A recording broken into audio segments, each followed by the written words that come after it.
आंबाड्याचं सासव करण्यासाठी आंबाडे सालं काढून घेतलेले आहे आणि ह्या बघा ह्या हिरव्या मिरच्या कापून घेतलेल्या आहे, चिरून घेतलेल्या आहे आणि हे ओला नारळ, त्याच्यात मिरी, उडीद डाळ आणि मेथी भाजून घातलेली आहे।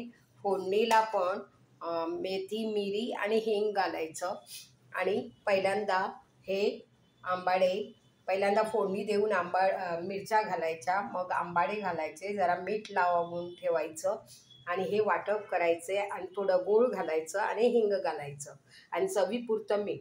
हे आता मी तुम्हाला करून दाखवणार आहे। आंबाड्याचं रायतं, आंबाड्याची करम म्हणतो आपण कोकणी भाषेत, आंबाड्याचे सासव हे तुमका करून दाखवता। हे बघा तेल घातलेले आहे।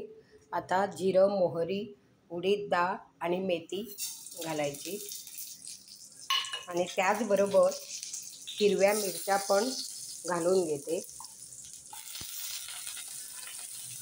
आणि हे झवळून घेते। आता मीठ लावून ठेवलेले आंबाडे पण घालते आणि असं हे करून थोडं पाणी घालून जरा शिजून घेते। नाही तर असंच हे करायचं, हे थोडं असं पाणी घालून आंबाडे असे झवळून घेते। हे बघा आणि त्याच्यावर जरा झाकण घालून घेते। असेच हे वाटप पण करून ठेवलेले आहे। आता मी हे वाटप केलेले आहे ते सगळं घालते, जरा ह्याच्या मिक्सरमध्ये पाणी घालते, हे सगळे वाटप घालून झाकण घालून शिजून घेते। आता हे झाकण काढलेले आहे। हे गूळ, हे बघा हे गूळ घालून घेते आणि चवीपुरतं मीठ घालते आणि हे सगळं मिश्रण मी एकत्र करून घेते। आता हा जरा फ्लेवरसाठी हिंग घालते आणि झाकण असं घालून शिजवून घेते। त्याच्या अगोदर जरासं असं ढवळून घेते, पाणी थोडं कमीच करायचं असतं। ह्याच्यात हे सगळे आंबाडे आणि मिरच्या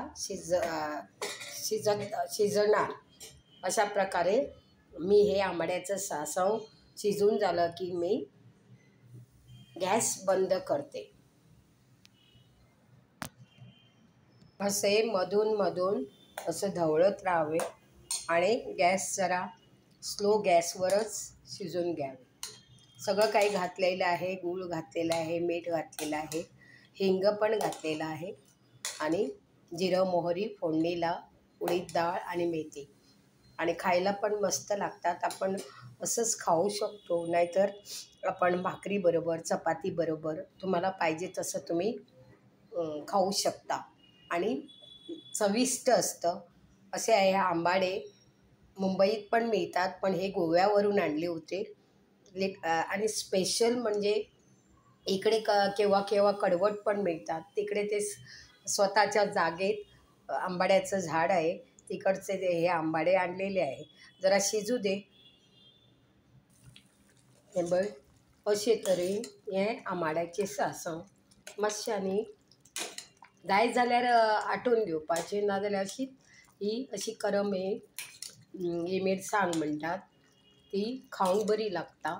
तर जाय जाल्यार आणि मातशें जाड करचें, सॉरी। तर आपल्याला पाहिजे असेल तर आपण जाड करावं, नाहीतर ह्याच प्रकारे ठेवून भाकरीबरोबर, चपातीबरोबर तुम्ही खाऊ शकता, जेवणाला पण तोंडी लावू शकता। असं हे आंबाड्याची करम। ही जर रेसिपी तुम्हाला आवडली असेल तर तुम्ही लाईक करा, शेअर करा आणि योग्य तो कमेंट्स लिहा। धन्यवाद। मध्ये माझी मी भाषा बोलल्याबद्दल माफी मागते।